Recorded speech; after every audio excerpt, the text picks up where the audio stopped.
bienvenue sur Médiane TV. On commence en Égypte, avec l'artiste Ahmed Hassan, un artiste égyptien qui est aussi radiologue le matin et artiste le soir. Ahmed Hassan, 62 ans, utilise des allumettes pour créer d'éblouissantes répliques de monuments célèbres. Chez lui, à la maison, sa maison est bien évidemment remplie d'œuvres d'art représentant les merveilles anciennes et modernes du monde, exclusivement faites à partir de bâtons d'allumettes. Chaque pièce lui prend des mois pour être terminée. Il a reconstruit la cathédrale Notre-Dame de Paris, une œuvre faite de 28 000 allumettes. Ses autres œuvres comprennent le phare d'Alexandrie, la bibliothèque d'Alexandrie et le pont de Londres. Il a participé à plusieurs expositions en Égypte et a fait don de certaines de ses œuvres. Et je vous propose bien évidemment d'écouter Ahmed Hassan parler de ses créations. On l'écoute. بالنسبة لاستخدام عود الكبريت بيديني أكتر من ميزة ما هياش ميزة واحدة. أولاً هو نوع من أنواع. Les allumettes ont de nombreux avantages. Tout d'abord, c'est du bois et il est beaucoup plus facile à couper. Donc, je n'ai pas besoin d'un gros équipement. Deuxièmement, je peux faire des formes avec l'allumette elle-même. L'allumette me permet de façonner des formes que le bois normal ne me donnera pas, même en utilisant la gravure. Une des choses que j'aime dans mon travail, c'est que j'essaie de restaurer des bâtiments que l'humanité a perdus à un moment donné, surtout quand il s'agit de bâtisses vieilles de plusieurs siècles. Par exemple, ce bâtiment que nous voyons devant nous est le phare d'Alexandrie, l'une des 7 merveilles du monde. La conception du bâtiment est très simple.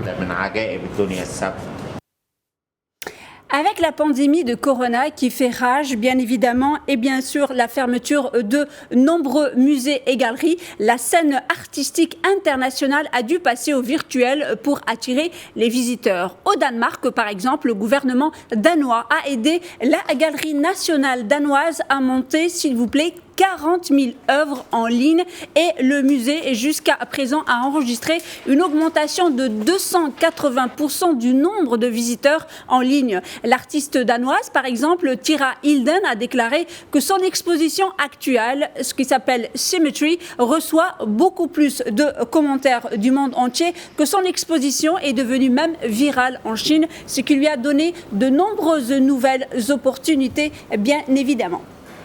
Et je vous propose bien évidemment d'écouter l'artiste danoise Tira Hilden et Jonas Heide Smith, directeur d'une galerie d'art au Danemark. J'ai fait des installations dans le monde entier, j'ai donc l'habitude de travailler avec beaucoup de monde. Mais grâce à des expositions numériques, c'est que mes peintures pourront atteindre un public encore plus large. Et cela est très positif. En ce moment, par exemple, tout en exposant au Danemark, mes travaux ont séduit de nombreux amateurs en Chine, chose qui n'était pas possible auparavant. C'est vraiment très positif. Nous constatons en fait un grand intérêt pour nos ressources numériques en raison de la pandémie et le confinement, car les gens ne peuvent parfois accéder à l'art et à la culture que depuis leur domicile. Mais au final, rien ne veut l'art et les expositions en direct. On quitte le Danemark pour aller en France et pour parler de Marie-Antoinette, aujourd'hui la plus connue des reines de France. Elle fait l'objet d'une vente aux enchères en ligne à Versailles, à la galerie au Sénat, sur le thème « La royauté à Versailles ». Parmi les objets les plus emblématiques, un soulier de la reine. Il s'agit d'un élégant soulier blanc, lui ayant appartenu. Pour l'anecdote, il est fin et petit, c'est un taille 36, car ce soulier est proposé au prix de départ de 8 000 à 10 000 euros. Il est l'une des œuvres les plus remarquées de ces enchères qui proposent en plus de ce soulier des médaillons, des tableaux, des pièces, des livres, des manuscrits, des mèches de cheveux. Au total, 169 objets seront vendus sur le thème de la royauté à Versailles. Beaucoup d'entre eux ont une mise à prix entre 100 et 150 euros. L'objet le plus cher est un tableau de François-Jean Garnereille, Molière invité à la table du roi Soleil, une des rares œuvres montrant le roi et l'écrivain ensemble. Il est estimé à près de 60 000 euros. Et je vous propose bien évidemment d'écouter Jean-Pierre Orsenac, commissaire-priseur de cette vente aux enchères à Paris. 22 cm, quelques grammes. Mais derrière ça, c'est toute la symbolique de l'histoire de France. C'est une chaussure que Marie-Antoinette portait à quelques centaines de mètres d'ici, de cette salle des ventes, au hameau de la Reine, au Grand Trianon, au Petit Trianon. Ce sont des chaussures extrêmement luxueuses, vous voyez, elles sont en soie, en chevreau, et c'est ce qui reste aujourd'hui de Marie-Antoinette. Sa particularité, c'est qu'elle est en soie ici et en chevreau derrière. Je trouve qu'elle a un talon qui est à peu près significatif des talons que mettait Marie-Antoinette à l'époque. Enfin, quand on voit les autres chaussures, c'est à peu près la même hauteur de talon. De vente, ce thème arrive à une époque où les Français sont extrêmement perturbés dans leur certitude, dans leurs valeurs, et se raccrochent beaucoup à l'histoire de France. Donc nous avons énormément de gens qui aujourd'hui sont en train de regarder le passé de la France. Ils ne sont pas en train de regarder la République, c'est pas ça le problème. Ils sont en train de regarder la France. Et de la musique pour finir, il s'appelle Enes Mansouri alias Enes et ce natif de Bruxelles d'origine marocaine incarne aujourd'hui la nouvelle vague d'artistes citoyens du monde qui ont à cœur de porter très haut les couleurs du Maroc, là où leurs pas les mènent. C'est très jeune que Enes a commencé à chanter. Il est auteur, compositeur, interprète et surtout un timbre de voix particulier et surtout il sort des sentiers battus. Enes a sorti déjà 5 singles divisés sur les ondes dans toute l'Europe et qui ont recueilli plus d'1 million de streaming. Après Chez moi, Doucement, Focused et Just Like Me, il sort un nouveau clip et ça s'appelle Ensorcelé et je vous propose d'en écouter un extrait.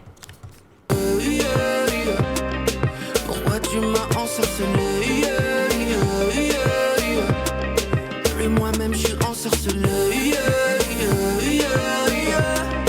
Pourquoi tu me fais tourner la tête? La sorcellerie faut que t'arrêtes. Dans ma tête ça gagne.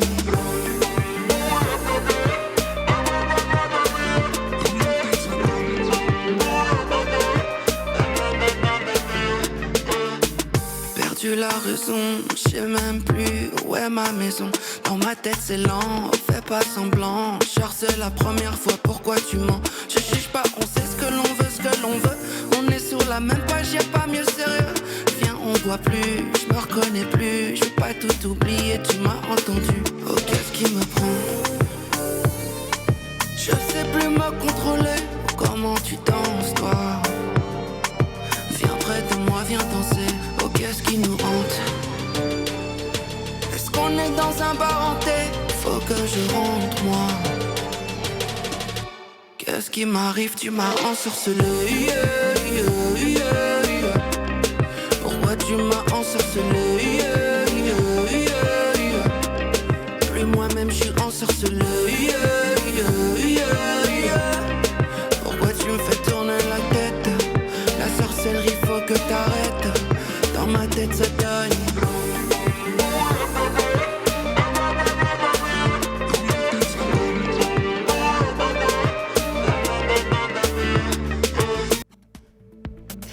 Merci, chers téléspectateurs, pour votre fidélité. L'information se poursuit sur nos différents canaux, Médiane TV Afrique, Médiane TV Arabique et Médiane TV Maghreb, et bien évidemment sur notre site web www.mediantv.com. Surtout, portez votre masque et restez vigilants.